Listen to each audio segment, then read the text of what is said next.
ইংল্যান্ডের টম কারান। আইপিএলের আগামী আসরের জন্য টম কারানকে কিনে নিয়েছিল রয়্যাল চ্যালেঞ্জার্স ব্যাঙ্গালুরু।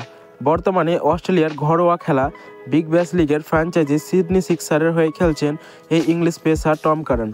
সেখানে অনুশীলনের সময় মাঠে নেমে দায়িত্বরত আম্পায়ারকে ভয় দেখানোর অভিযোগে তাকে 4 ম্যাচ নিষিদ্ধ করেছে টুর্নামেন্ট কর্তৃপক্ষ। অস্ট্রেলিয়া ক্রিকেটের পক্ষ থেকে বলা হয়েছে, টুর্নামেন্টের আচরণ লেভেল 3-এর নিয়ম ভঙ্গ করেছেন টম কারান। বলা হয়েছে, টম কারানকে 2.17 ধারা অনুসারে আম্পায়ারকে ভয় দেখানো বা ভয় দেখানোর চেষ্টা কিংবা ম্যাচ রেফারিকে ভয় দেখানো অপরাধে অভিযুক্ত করা হয়েছে টম কারানকে, যে কারণে তাকে 4 ম্যাচ নিষিদ্ধ করা হয়েছে বিগ ব্যাশ লিগে।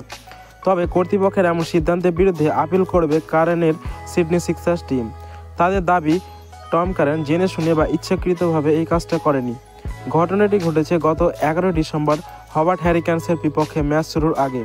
ওয়ার্ম আপের রান আপের অনুশীলন করেছিল টম কারান। এক পর্যায়ে ম্যাচের পিচের একটি অংশের ওপর এসে পড়েন তিনি। এই সময় পিচের দায়িত্বে থাকা চতুর্থ আম্পায়ার সরে যেতে বলেন টম কারানকে। বিষয়টি নিয়ে আম্পায়ারের সঙ্গে তর্কে জড়িয়ে পড়েন টম কারান। ক্রিকেট অস্ট্রেলিয়ার সিএ বলেছেন, আম্পায়ার স্টাম্পের পাশে দাঁড়িয়ে টম কারানকে পিচে আসতে বাধা দিচ্ছিল। সিসিটিভি ফুটেজে তা দেখা যায়। টম কারানকে পিচ থেকে সরে যাওয়ার ইঙ্গিত দেন আম্পায়ার। তবে কারান অনুশীলন রান আপ করতেই থাকে এবং আম্পায়ারের সামনে এসে দাঁড়ান। পরে আম্পায়ার ঝগড়া এড়ানোর জন্য সরে যায়। তো বন্ধুরা, তোমাদের কি মনে হয় এই টম কারান এই কাজটা ঠিক করেছে? আর আইপিএল তো সামনে, সেটা ব্যাঙ্গালোরের এমনিতেই বোলিং উইক জোন, তারপরে টম কারানের এরকম অবস্থা। তো তোমাদের কি মনে হয় টম কারানের শাস্তি হওয়া উচিত এই ম্যাচে?